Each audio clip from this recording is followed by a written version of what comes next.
Hello बच्चों, आज हम लेके आए हैं प्रश्न तनाव के तीसरे भाग को। यदि आपने इससे पहले वाली भागों की वीडियो नहीं देखा है तो इसी वीडियो के डिस्क्रिप्शन बॉक्स में जाइए, वहाँ पर लिंक मिल जाएगा। चलिए बच्चों, इस भाग में हम कुछ बचे हुए थ्योरी और प्रूविंग के क्वेश्चनों को लेके आए हैं। अगर यदि आप इस चैप्टर या अन्य चैप्टर के न्यूमेरिकल वीडियो देखना चाहते हैं तो इसी प्लेलिस्ट में जाइए, वहाँ पर आपको कुमार मित्तल 11th फिजिक्स नाम से मिल जाएगा, जिसमें आप सभी चैप्टर के वीडियो पाएंगे, न्यूमेरिकल वीडियो। पृष्ठ तनाव तथा द्रव के मुक्त पृष्ठ के क्षेत्रफल का विस्तार करने में किए गए कार्य में संबंध बताना है। कह रहा है पृष्ठ तनाव तथा द्रव के मुक्त पृष्ठ के क्षेत्रफल का विस्तार करने में जो क्षेत्रफल में बढ़ाना पड़ा हमको, क्षेत्रफल तो बढ़ाने में हमें कितना कार्य करना पड़ा में संबंध, उसके विषय में हमें बताना है। तो चलिए बच्चों, एक हम मुक्त मुक्त पृष्ठ बनाते हैं। देखिए देखिए बच्चों, माना एक मेरे पास तार है, ये तार ए बी सी है, ए बी सी है, ठीक है। अब इसमें बिना घर्षण का ये इसका पॉइंट था, इनिशियल पॉइंट। अब इसमें एक बिना घर्षण के तार को देखो, बूंद है ना, ये बूंद क्या होता है, सिकुड़ने का प्रयास करता है, ठीक है। ये बूंद है, ये पानी, ये लिक्विड मान लो, जिस चीज़ की, जैसे द्रव का बूंद है तो द्रव का ये कण है, ठीक है। अब ये देखो सिकुड़ने की कोशिश करेगा, मान लो सिकुड़ के ये इस पोजीशन पे चला गया, कहाँ पर, पी और क्यू पोजीशन पे चला गया, तो हम इस पे बल लगाएंगे, एफ बल लगाएंगे उसको प्रारंभिक स्थिति में लाने पे। यदि हम इसको साम्य अवस्था में लाने पर, जो प्रारंभिक स्थिति में पहले था, तो पृष्ठ तनाव के कारण ये खिसक के ऊपर चला गया। अब इसे हम अपने प्रारंभिक स्थिति में, मतलब साम्य अवस्था में लाना चाहते हैं, तो उसके लिए हमें कितना डिस्प्लेसमेंट तय करना पड़ेगा बच्चों, डेल्टा एक्स। भाई ये दूरी है वो डेल्टा एक्स, तो हमें इतनी दूरी तय करना पड़ेगा। कितना? इतना इतना दूरी हमें क्या करना पड़ेगा, तय करना पड़ेगा। तब एक काम को समझिए पहले बहुत ध्यान से, कि जो एफ है, अब समझिए, देखो फिल्म में दो पृष्ठ होते हैं, तो उससे पहले थोड़ा हम रचना करते हैं। आइए बच्चों, रचना को देख लेते हैं ज़रा। उसके लिए हमें क्या करना पड़ेगा, आप देखते रहिए। माना, रचना करेंगे पहले, माना, ठीक है, कि किस द्रव की एक फिल्म, माना कि द्रव की एक फिल्म, ठीक है, फिल्म एक मुड़े हुए तार, एक मुड़े हुए तार, मुड़े हुए तार ए बी सी पर बनी है। कहाँ पर बनी है बच्चों? ए बी सी पर, ए बी सी पर समझिएगा, बना है, बना है, और यह बिना घर्षण के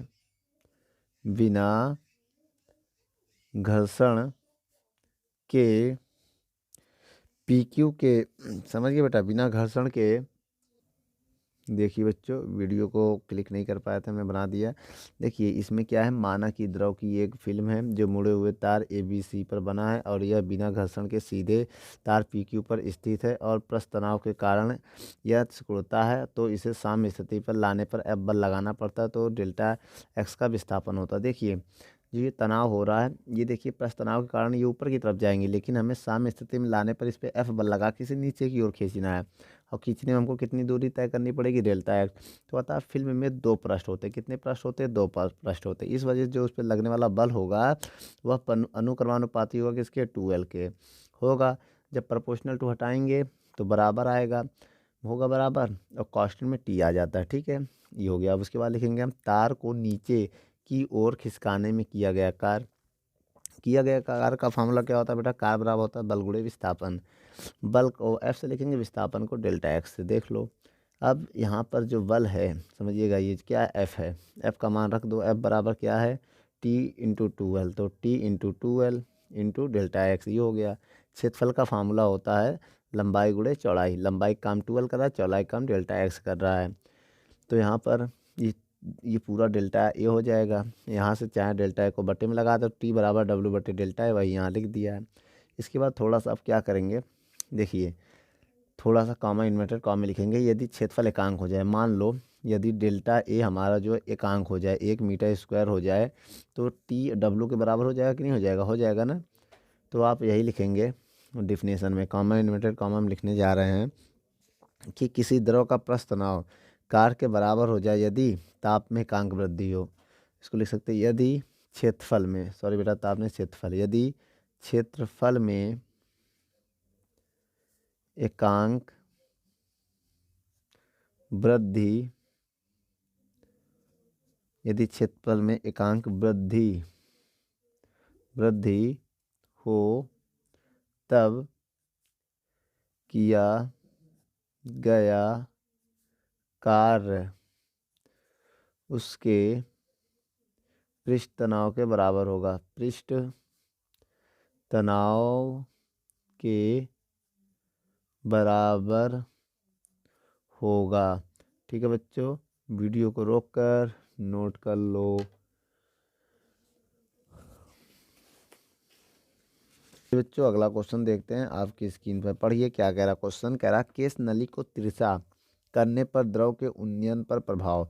कह रहा जो आपके पास एक केस नली, उसको एक बार झुका देते हैं तब उसका प्रभाव क्या होगा, तब उसकी हाइट क्या होगी। चलिए बच्चों देखते हैं। सबसे पहले हम बेटा एक केस नली बनाएंगे। देखिए कैसे बनेगा केस नली। मान लिया एक मेरे पास बर्तन है, क्या है ये बर्तन है ना बच्चों बर्तन। अब देखिए इसमें एक हम वो लगा दिए केस नली है, ये मेरे पास एक केस नली है, ठीक है। और बाद में इसको हम एक झुका भी देते हैं केस नली को। बाद में इसको हम क्या करने जा रहे हैं, केस नली को थोड़ा झुका दिया, दोनों अवस्था में हम बनाने जा रहे हैं, ठीक है। ये जो हमारी केस नली है ये प्रारंभिक स्थिति में है और ये झुकाई गई स्थिति में है, ठीक है। आइए इसको झुकाते हैं हम। ये क्या है, ये इसमें पानी है, ठीक है बच्चों।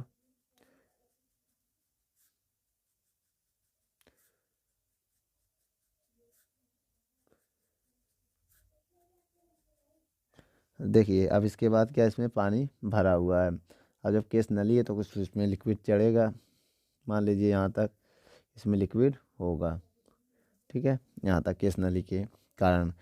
तो देखिए बेटा इसका जो मेन पॉइंट है, इस पानी का लेवल यहाँ तक होगा।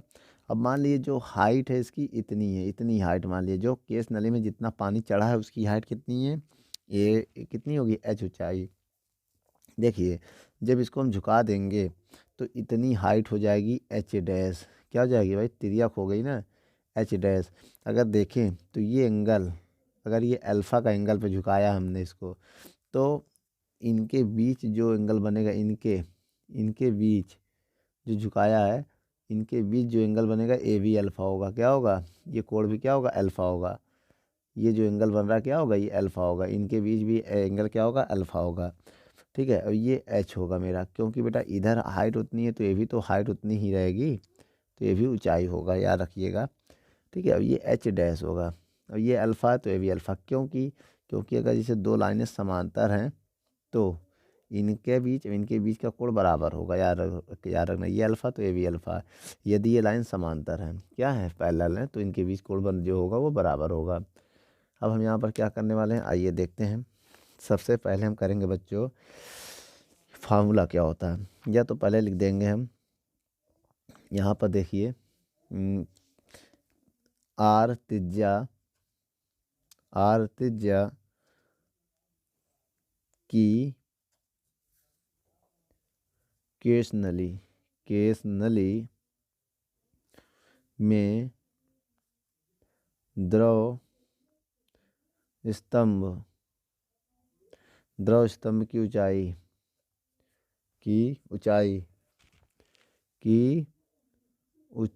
ठीक है बच्चों। देखिए बेटा तब इसकी ऊंचाई का हमने फार्मूला कल आपको प्रूव कराया था, h बराबर 2t कॉस थीटा बटे क्या था, रो जी एच, यही तो था, नहीं रो जी रो, ये तो जी हो गया तो रो बना दो, ये होगा। हाइट निकाला हमने, लिखा प्रूव कराया था टी बराबर। कल की वीडियो पार्ट 2 में आप देखिएगा, इसकी प्रूविंग मिल जाएगी। यदि हम ये सीधे के लिए, कब सीधे, अब तो झुका दें अल्फ़ा के कोण पर, झुकाने पर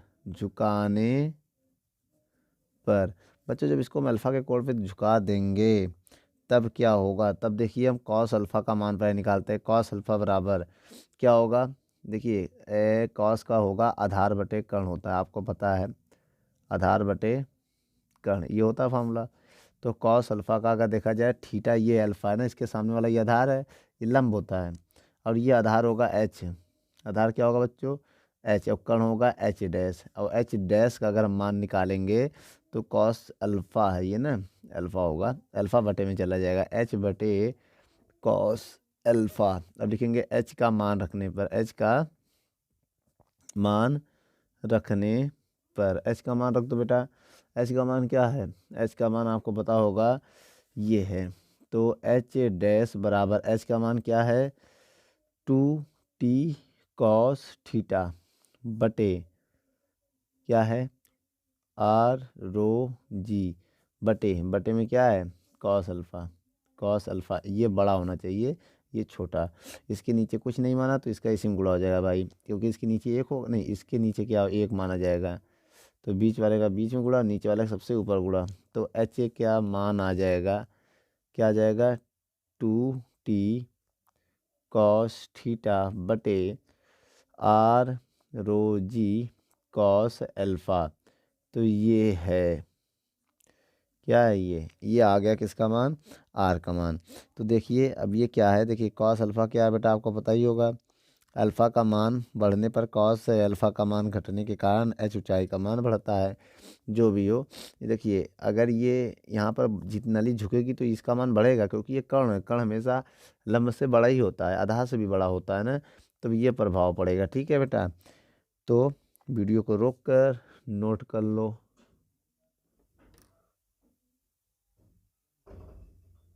ये बच्चों अगला नंबर क्वेश्चन आपके स्क्रीन पर है, कह रहा पृष्ठ तनाव पर प्रभाव, मतलब इफेक्ट ऑफ सरफेस टेंशन।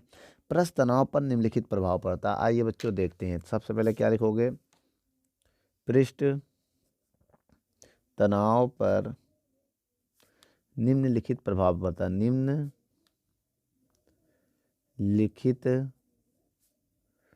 प्रभाव पड़ता है, क्या पड़ता है? ठीक है, पृष्ठ तनाव पर निम्नलिखित प्रभाव पड़ता है।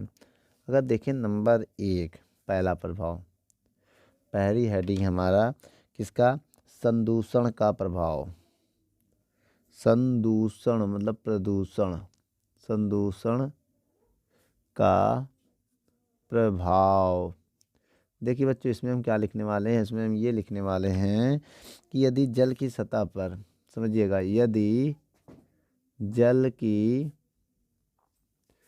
सतह पर, यदि जल की सतह पर धूल, कौमा, कोई चिकनाई, कोई चिकनाई, ठीक है, हो कोई चिकनाई में जैसे ग्रीस हुआ, तेल हुआ हो, तो इससे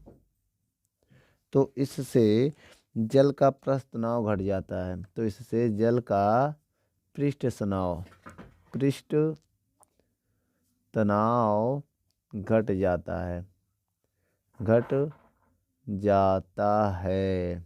ठीक है बेटा, ये हो गया। अब दूसरा पॉइंट इसका क्या है, आइए उसको भी देख लेते हैं। दूसरा पॉइंट विलय का प्रभाव। क्या है? विलय का प्रभाव। ठीक है, ठीक है बच्चों, अब इसमें हम क्या लिखने वाले हैं, आइए देखते हैं। विलय का प्रभाव,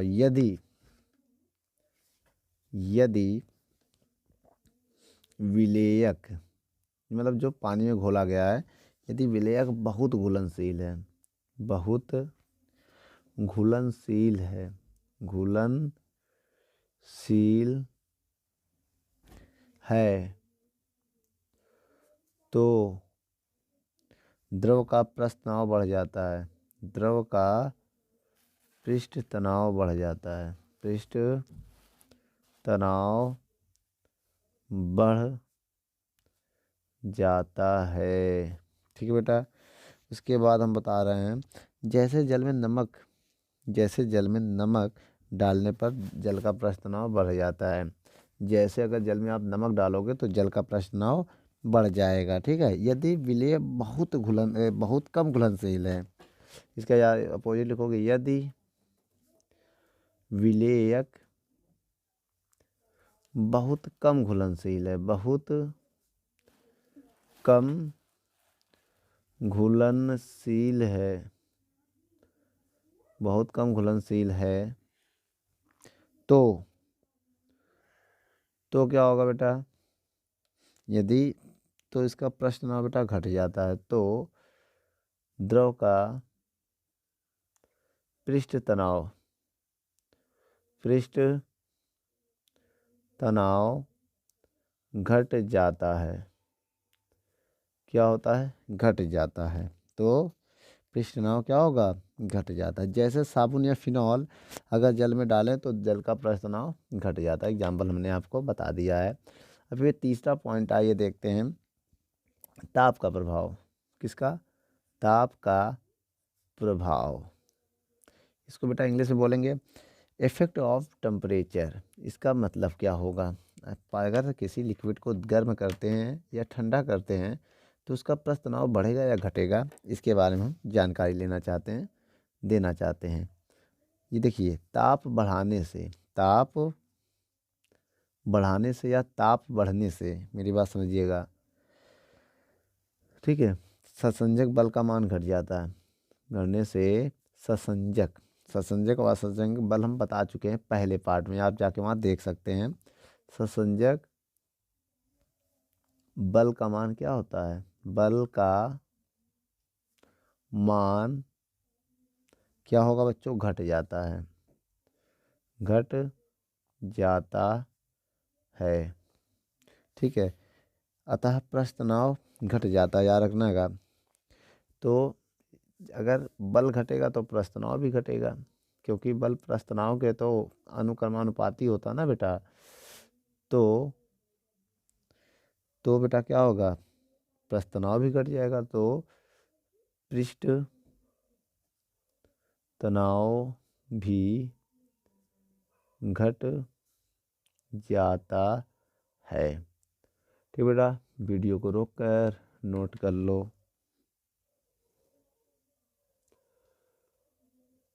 चलिए बच्चों, अगली हेडिंग है केशिकात्व। जो छूट रहा था हमसे, इसको पहले करा लेना चाहिए था, कोई बात नहीं, आखिरी में समझ लेते हैं। केशिकात्व क्या होता है, इसका मतलब हम समझते हैं। क्या है परिभाषा?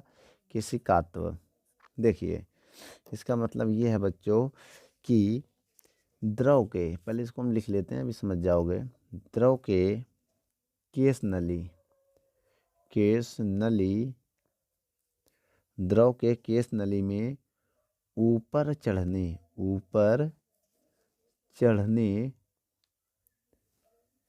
या नीचे गिरने की घटना को क्या कहते हैं? घटना को केशिकात्व कहते हैं। केशिकात्व कहते हैं। इसे देखिए, केशिकात्व कहते हैं। यह, इसको काटो, यह किसके कारण? यह पृष्ठ तनाव के कारण, यह पृष्ठ तनाव के कारण होता है। ठीक है, पेड़ पौधों में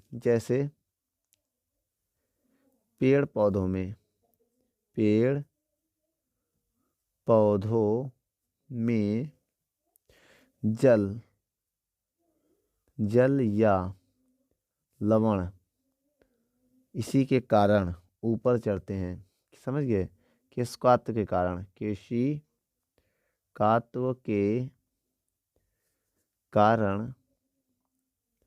ऊपर चढ़ते हैं। तो बच्चों, केशिकात्व की परिभाषा आपको समझ में आ गई होगी। क्या है? द्रव के केश नली में ऊपर चढ़ने या नीचे गिरने की घटना को केशिकात्व कहते हैं। यह पृष्ठ तनाव के कारण होता है, जैसे पेड़ पौधों में जल या लवण केशिकात्व के कारण ही ऊपर चढ़ते हैं। ठीक है बच्चों, वीडियो को रोक कर नोट कर लें। चलिए बच्चों, अगला क्वेश्चन है केशिकात्व के कुछ व्यवहारिक उदाहरण। आइए बच्चों, कुछ हम एग्जाम्पल देने जा रहे हैं किसके, केसी कातो के। जैसे उदाहरण देखिए, इसके निम्नलिखित उदाहरण क्या लिखोगे, इसके निम्नलिखित उदाहरण है, निम्नलिखित उदाहरण हैं। कौन कौन सा बेटा, आइए देखते हैं। नंबर 1 क्या है, खेतों में दिया गया जल पौधे व पेड़ों के तने में बनी असंख्य केस नलियों में चढ़कर पौधों व पेड़ों की टहनियों तक पहुंचता है। तो पहला एग्जाम्पल समझ गए बेटा आप लोग, आइए लिख देते हैं अब। खेतों में दिया गया जल पौधों व पेड़ों के तनों में बनी असंख्य, क्या बेटा, में बनी असंख्य केस नलियों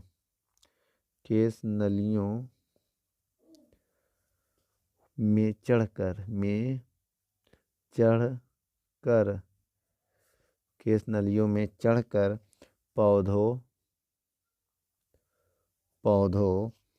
व पेड़ों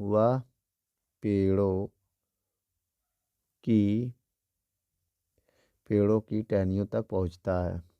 टहनियों तक पहुंचता है।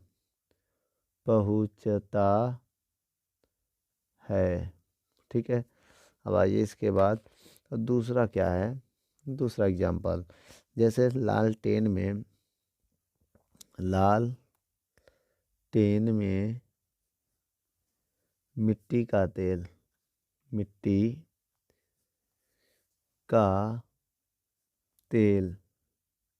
ठीक है, तथा मोमबत्ती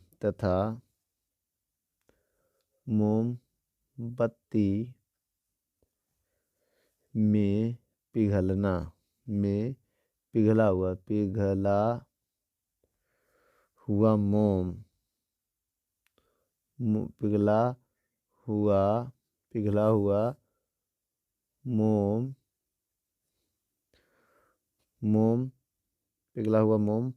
मोमबत्ती के धागे के बीच में, पिघला हुआ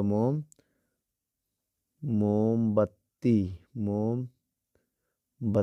के धागों के बीच में बनी केस नलियों के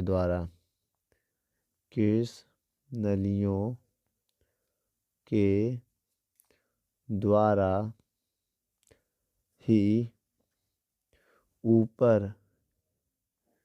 ऊपर चढ़कर जलता है। ठीक है। तो मोमबत्ती में वो ऊपर चढ़ जाता तो फिर इसलिए धागा नहीं जलता बेटा। धागा में जो इसके लिक्विड होते हैं जो पिघल जाता है तो ऊपर जाके वो जलता है। ठीक है। उसके बाद तीसरा पॉइंट हमारा यह है कि जैसे देखिए बच्चों, अगला है,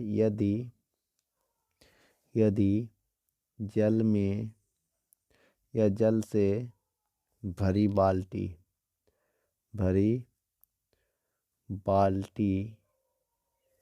में तौलिया का एक सिरा डाल दें, एक